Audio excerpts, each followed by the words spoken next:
The wind howled through Silver Hollow like a beast without skin. Snow moved sideways, blinding, endless, swallowing all trace of road or mercy. Sheriff Caleb Holt had seen plenty of bodies pulled from drifts. Miners, drifters, drunks who'd tried to outwalk a storm. But this one was different. The shape half buried beneath the fence line was too small for a man. He dismounted, boots sinking to the knee. His lantern hissed in the wind, flame bending low. The figure's hand was pale, stiff as glass, clutching something tight.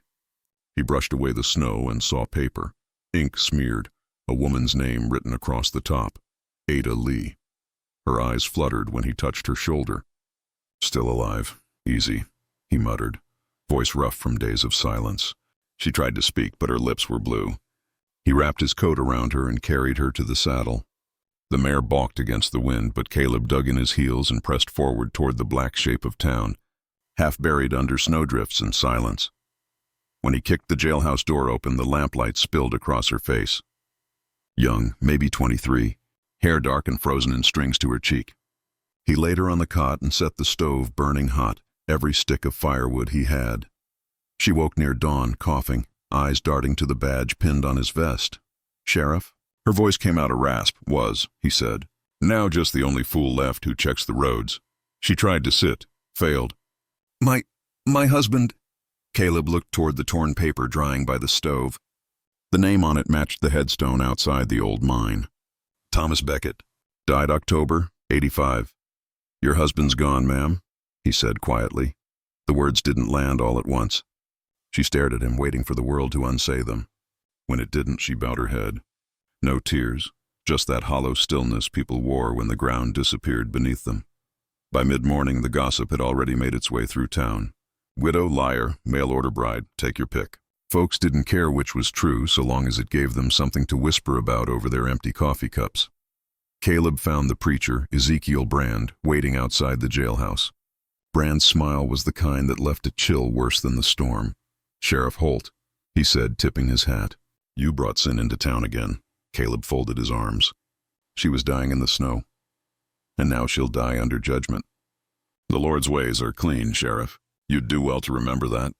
The preacher's boots crunched away across the ice. Caleb watched him go, jaw tight. The man's words stuck like splinters under skin. When he went back inside, Ada was standing by the window, wrapped in his spare blanket, watching the snow drift higher along the boardwalk. "Where am I?" she asked. "Silver Hollow, North Ridge County." Her hand tightened on the sill. "I thought there'd be people waiting." "There were," he said. "Then the mines closed and the rest scattered. What's left doesn't take kindly to strangers." She turned, eyes wet but steady. "Then I won't stay long." Caleb stoked the fire, pretending not to hear the crack in her voice. "You can't travel till it breaks," he said. "You'll freeze before you reach the next ridge." She nodded once, silent. A gust slammed the window pane, shaking the glass. For a moment she looked like she might vanish again, another ghost carried off by the wind. Caleb set down his gloves and met her gaze for the first time. "You can stay here," he said. For now, it wasn't an offer. It was a truce with his own guilt, one night at a time. Outside, the storm roared louder. Inside, two strangers waited for morning, each wondering what price mercy would ask when the snow finally stopped. The storm didn't quit. It only changed shape, long white ribbons curling over the ridge, wind whistling through every crack in town. Caleb's jail stove burned low by morning. He'd been awake most of the night, listening to her breathe. Each time the fire dimmed, he told himself it was the last log he'd spend on a stranger. Each time he fed it anyway. When he opened the door, the world was white and soundless. The drifts reached the hitch rail. Roofs wore ice crowns. No church bell, no footsteps. Just wind and the faint hum of something alive. Hope, maybe. Though he didn't trust the word. Ada was sitting upright when he came back in, clutching the blanket close. Her cheeks were pink again, color returning slow as courage. "I can help," she said softly. "If you tell me what needs doing." He poured coffee into a tin cup, steam rising between them. "Ain't much to do but stay warm and wait." She nodded, though waiting looked like the last thing she could stand. Her hands wouldn't stay still, folding the blanket edge, smoothing her skirt, reaching for something to prove she belonged. By noon, the jailhouse smelled of thawed wool and brewed coffee. Caleb couldn't stand the sound of the storm clawing at the shutters any longer. "There's more wood at my cabin," he said, surprising even himself. "You'll freeze here come nightfall." He hitched the mare, wrapped her in his spare coat, and helped Ada mount behind him. She hesitated, then rested her hands lightly at his sides, not close enough for comfort, but close enough for trust to begin. The ride to the ridge was wordless. Pines bent under snow weight, branches cracking like old bones. Halfway there, she murmured something he almost didn't catch. "He wrote me letters," she said. "Said there was a view from his porch that made heaven seem nearby." Caleb didn't answer. He knew that porch, what was left of it. The mine had caved in just beyond. When they reached his cabin, the mare snorted and stamped, nostrils steaming. The little house crouched under a heavy roof of snow, smoke from the chimney thin but steady. Inside it was neat, too neat. Everything squared, silent, untouched by laughter. Ada stepped in, slow and careful. "You live here alone." "Easier that way," he said. She traced a fingertip across the mantel where dust still settled in fine gray film. "Easier doesn't always mean better." He set his rifle near the door, boots leaving dark prints across the floorboards. "There's stew in the pot. Eat." Her hands shook as she ladled a portion into a bowl. "You saved me." "You didn't have to. Didn't do it for kindness. Then for what?" He didn't answer. He never did when the truth touched close to old wounds. Later, as the blizzard thickened, he watched her arrange the table with the care of someone trying to belong somewhere again. She found his wife's tin cup, cleaned it, and poured him coffee. The gesture hit harder than he expected. "I can sleep by the fire," she said. "You'll have your bed back." "Fine," he muttered, though the thought of her shivering in the open room gnawed at him. When he woke in the night, the fire had died low and she was still awake, sitting close to the embers, whispering names into her hands, the dead man's name among them. He watched her for a while, unseen, until something unfamiliar stirred beneath the weight of his own silence. It wasn't pity. It was recognition. Outside, the wind screamed against the cabin walls, but inside, two exiled souls learned how quiet could sound like shelter. Days blurred into the same gray. Snow swallowed the world beyond the ridge, leaving only the cabin, the woodshed, and the sound of wind pressing against the logs. Caleb worked in silence. Cut, haul, stack. Each motion was a wall between him and memory. Ada filled the spaces he wouldn't. She swept, mended, found order where loneliness had settled thick as dust. Sometimes she hummed while she worked, quiet, tuneless, just enough to remind him someone alive still moved through the house. He caught himself listening. The thaw never came, but her presence warmed corners of the cabin the fire couldn't reach. When she laughed softly at the clumsy way he poured coffee, the sound startled him more than any gunshot. "You were a sheriff once," she said one afternoon, eyes on the scarred badge hanging by the window. He nodded. "Long time ago. Why stop?" He split another log before answering. "Because law don't fix what's already burned." She watched him for a long time. "Maybe it keeps others from burning too." Her words lingered. He didn't like how they made him feel, seen and somehow forgiven. That night he dreamed of fire again, the same dream that came when the wind roared too long. But this time, when he woke, Ada's voice was humming in the next room. He listened until the shaking in his hands stopped. A week later, she was strong enough to walk the hill. They went together, her breath clouding beside his. She stopped by a wooden cross half hidden under snow. The carving had nearly faded. Lydia Holt, 1883. "Your wife?" He nodded once, jaw tight. "And son." Ada knelt, brushing snow from the letters with her bare hands. "She must have loved you." "Storm took them," he said. "Same as it tried to take you." Ada looked up. "Then maybe I was sent so the storm wouldn't win again." He wanted to speak, but the words caught. All he could do was take the scarf from around his neck and wrap it over her hands before frost could. She didn't thank him, and he didn't ask her to. By evening they were laughing, real laughter this time, over a pot of beans gone half-burnt. She teased him gently. He pretended offense. When her hand brushed his across the table, both froze. Outside, hoofbeats broke the peace. Caleb's chair scraped the floor as he stood. Ada's eyes followed him to the door. A rider emerged from the white. Ezekiel Brand, cloak black against the snow, Bible tied to his saddle horn. Two men followed, rifles slung. Caleb stepped onto the porch. "You've lost your way, preacher?" Brand smiled thinly. "I came to see if the woman you found still breathes, and whether she's sinned you into ruin." Caleb's jaw hardened. "You'll speak respectful under my roof." "Your roof shelters scandal," Brand said, "and Silver Hollow don't forgive scandal easy." Ada appeared in the doorway, pale but steady. "I owe you no explanation, sir." "Every sinner believes that," Brand said. "But we'll have truth come Sunday. The town will hear what sort of widow lives in your house." He tugged his reins, leaving only churned snow and the echo of threat behind. Caleb didn't move for a long time. Ada stood in the doorway, wind catching her hair, eyes fierce despite the fear beneath. "They'll come," she whispered. "I know. Then we stand together." He met her gaze, saw something there that made him forget the cold entirely. In that silent promise, trust stopped being a fragile thing.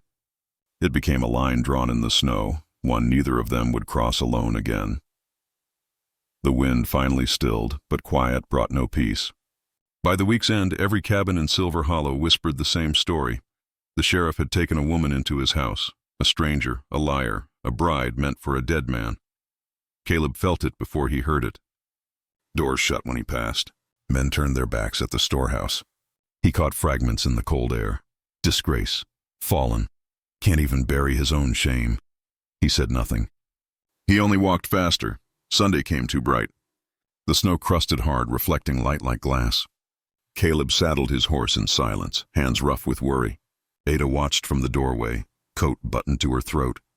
"You don't have to face them," he said. Her voice was calm. "If I don't, they'll say I hid. If I do, they'll say I lied. Either way, they'll talk." He met her eyes. "Then we go together." The ride to town was wordless. The church sat squat in the hollow's center. White paint peeling, bell cracked, but still proud. People filled the pews, faces he'd once sworn to protect. Now they looked at him like a stranger. Ezekiel Brand stood at the pulpit, Bible open, smile polished.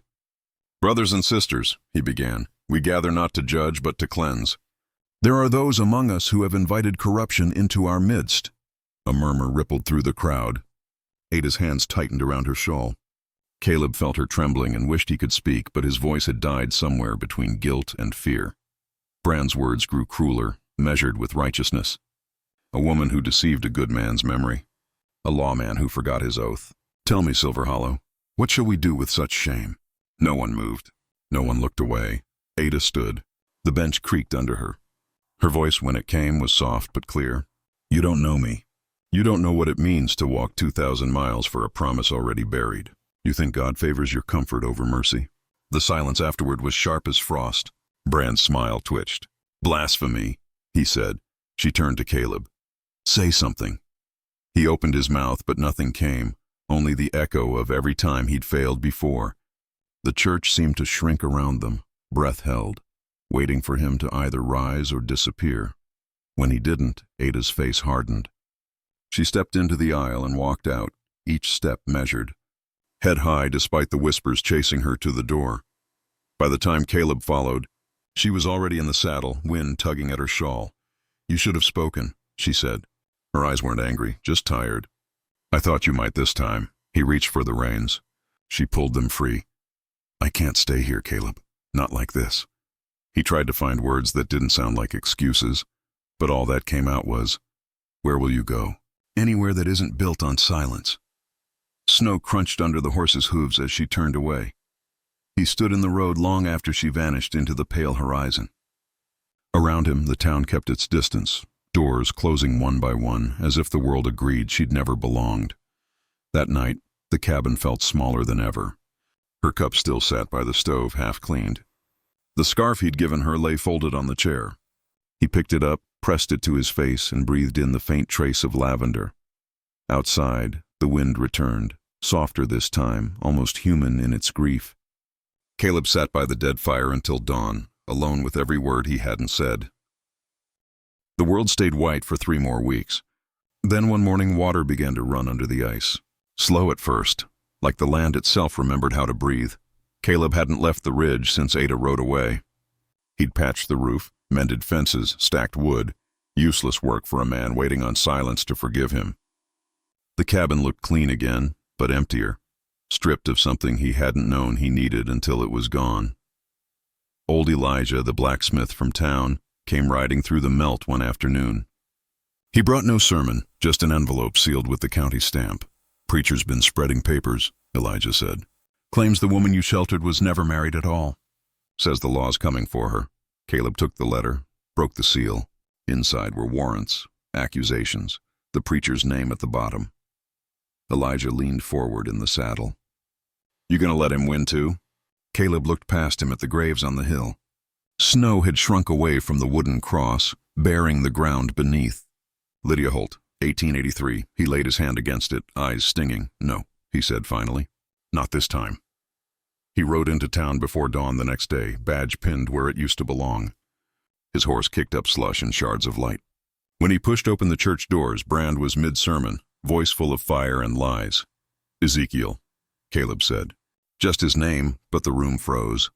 The preacher's face twitched. "You've got no right to—" "I've got law enough." Caleb held up a paper of his own, land deed signed that morning. 40 acres registered to Ada Lee, legal, hers. "That means the rest of your talk dies here," Brand sputtered. You gave her your land." "She earned it," Caleb said. More honest than any man still calling himself righteous in this room.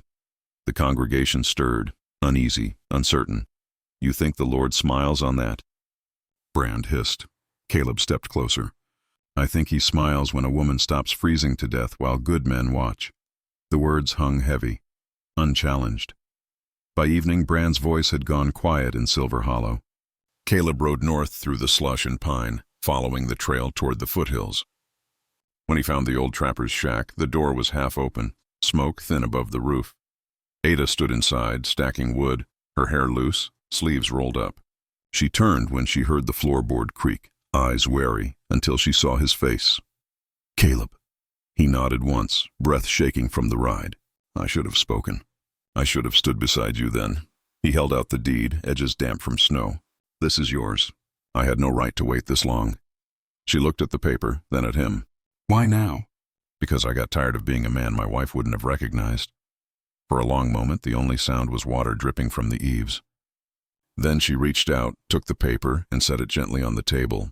"I never wanted your land," she said. "Just someone who wouldn't turn away." Caleb met her gaze. "Then I'm staying."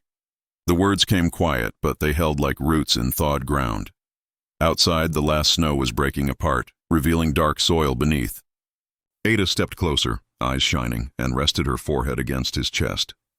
He breathed her in, lavender, wood smoke, the scent of something living again. By spring, they built a porch facing the valley. Wildflowers rose where the drifts had buried everything. Ada sat there often, sewing in the sun, while Caleb mended fences and listened to the creek's new song. Sometimes, when the wind turned warm, they stood together at the graves on the hill. He would take her hand, wordless, and the silence felt full instead of empty. The storm had passed.